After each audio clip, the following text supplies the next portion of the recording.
மக்கள் அனைவருக்கும் ஒரு வருத்தமான செய்தி தாங்க இது. இன்ஸ்டாகிராமோட ஃபேமஸான இன்ஃப்ளூயன்சரான ரத்னம்மா நேத்து இறந்துட்டாங்க அப்படிங்கிற மாதிரி தகவல் வெளியா இருக்குது.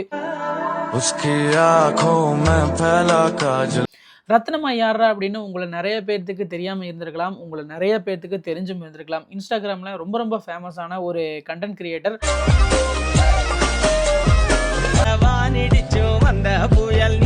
அதாவது பார்த்தீங்கன்னா, யங் ஏஜ்ல நிறைய பேர் கப்புள் வீடியோஸ் எல்லாம் போட்டுட்டு இருப்பாங்க. ஆனா வந்து வயசான பீரியட்ல பார்த்தீங்கன்னா, கப்புள் வீடியோஸ் போடுறவங்களே ரொம்ப ரொம்ப கம்மிங்க. அந்த வகையில ரொம்ப ரொம்ப கியூட்டான வீடியோக்கள் மூலமா மக்களை கவர்ந்தவங்க தான் ரத்னா மற்றும் துளசிதரன் அப்படிங்கிற கப்புள். கொஞ்ச நாட்களாகவே இவங்க சேனல்ல வீடியோஸ்லாம் வராம இருந்திருக்கு. அவங்களோட பேரண்ட் பார்த்தீங்கன்னா, அவங்க தான் வீடியோல எடுக்கிறாரு. அவர் வந்து பார்த்தீங்கன்னா, ஒரு வீடியோ கூட போட்டிருந்தாப்ல.